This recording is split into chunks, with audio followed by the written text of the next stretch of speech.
I'm Jessica Ganawa, a lecturer in international relations at Flinders University in Australia, and I'm joined today by Maxim, Professor of International Relations at the National Aviation University in Kyiv. Thanks so much for joining me today, Maxim. You're welcome. First of all, Maxim, I just wanted to ask you, before we talk a little bit about the sinking of the Moskva battleship, which we'll get to in a moment, I just wanted to ask if you could briefly comment on the situation there in Kyiv, because I did hear originally some reports in international news media that since the sinking of the Moskva battleship a couple of days ago, there was actually increased bombing in Kyiv.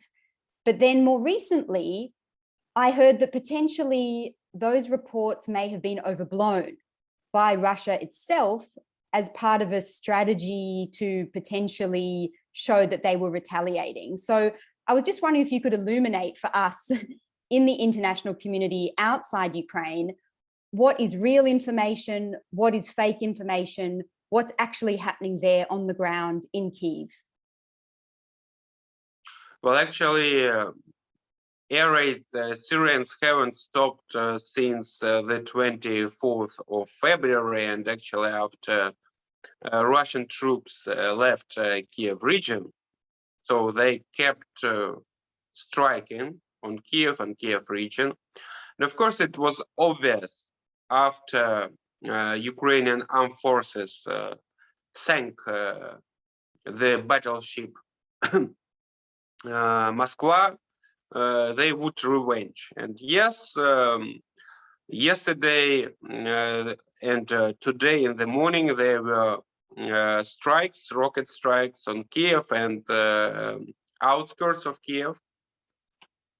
Yesterday, I talked with my friend who saw that. Actually, there is a Vishneva. It's not a village,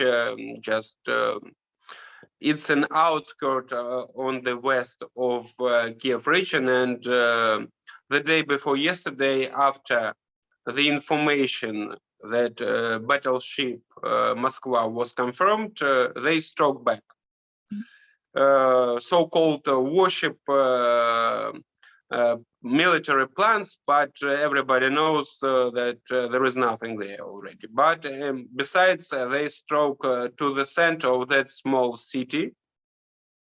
Some people were wounded. It was serious strike. And yesterday, when I was walking along the river, also we heard that air raid sirens. And today in the morning, also there were some rocket strikes, not so far from my place, by the way. But anyway, just it was obvious, so to say, that Russians, after our armed forces sank battleship, the main battleship, I should point out, yes, in the Black Sea, it was the proud of Russian fleet. Putin visited many times. It always participated in all parades in Crimea, and it was the main battleship which was responsible for air defense in the Black Sea of all the ships. And of course, after we sank it, after our armed forces, sank it, of course, it was obvious they would will to revenge. And actually, the Ministry of Defense of Russia said it, mentioned it just after they admitted that it was true. Of course, they didn't and they couldn't admit that it was our missiles. But anyway, from the reaction, we can see that it was like that. Thanks so much thanks for sharing that and that information. It's very useful for us outside of Ukraine to understand more about what's actually happening in Kyiv and what the situation is really like on the ground, because sometimes it's hard to sift through what's real information and what's potentially, so-called fake news. So I really appreciate that.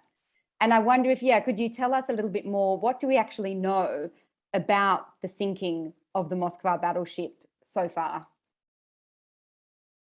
Well, it is obvious already. Well, our Minister of Defense, I also firstly couldn't believe it was true, because knowing how many weapons had that battleship, and I was waiting for more information. Of course, as you know, since 2014, our military of defense started program to make the anti-war battleships system rockets, and we succeeded in it, and now we can see the results. Actually, everybody was wondering since the 24th of February, after Russian battleships started launching missiles to Odessa, to all around Ukraine. Where are that rockets? And here we can see the result and the success of our military program. It was not in vain. As you know, due to statistics, official statistic, we invested in that program about $93 million. And the cost of that battleship due to Russian media and authorities was about $750 million. So could be even more, but at least that figure. So you can see the result, just how efficient was investing to our military programs, and that our facilities and scientific also as well. We still have that potential, and it is, as I mentioned, officially, Ministry of Defense of Russian Federation admitted that it sank. So firstly, after the first information we heard that we struck it, that we managed it, everybody was waiting in Ukraine whether it would sink or not, whether it was enough of the two missiles to hit it or not, because the battleship is huge. But fortunately, it was enough. Yeah, and why do you think, I understand that military strategy is obviously classified, but I'm just curious, you saying, that you were aware that these missiles existed. Why do you think they hadn't been used by Ukraine until now? Was that just because of the proximity of the battleship off the shore? Like, I guess I'm just trying to understand a little bit more about, the timing of this.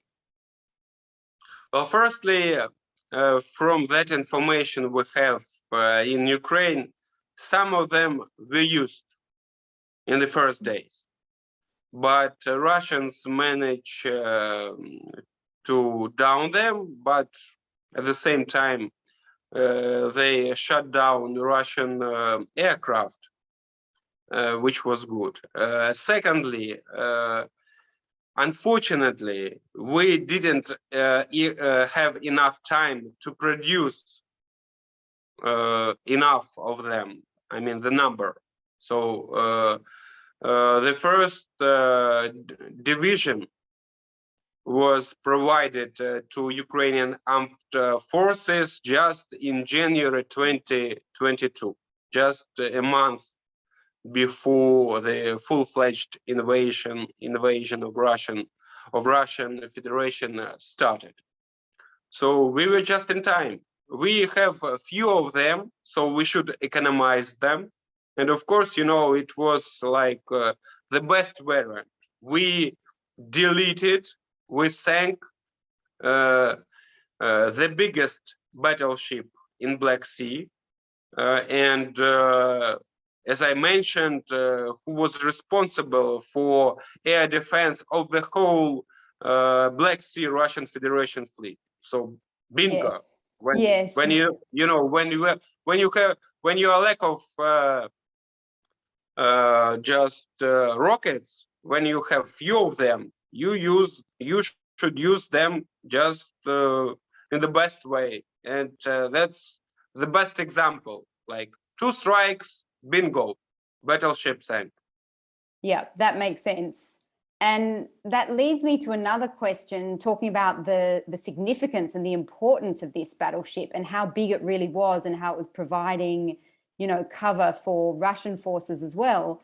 I'm wondering if you could comment on the implications of this for Ukraine as this war unfolds.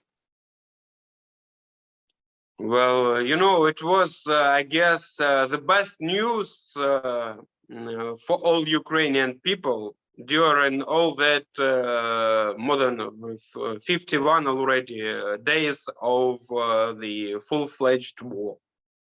I need to stress out once again that the war with Russia began in 2014 with the annexation of Crimea and the war in Donbass.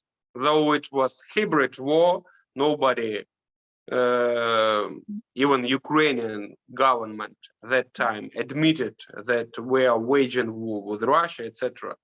But it's another topic, so to say. But still, of course, great impact for Ukrainian people.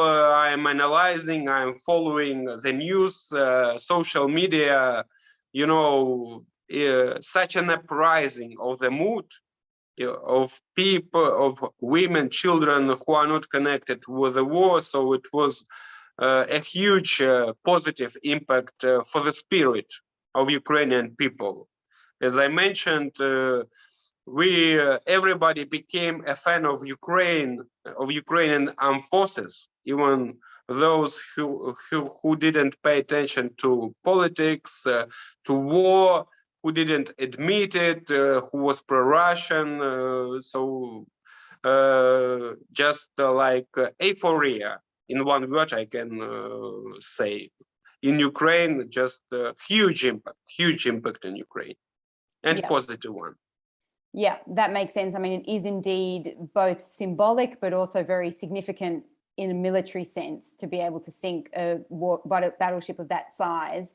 And I wonder if finally you could just make a brief comment on what might the implications be militarily in terms of the fighting in the sort of the southeast of Ukraine. Do you think that this will have a significant impact also on Ukraine's capacity to take back territories in that region?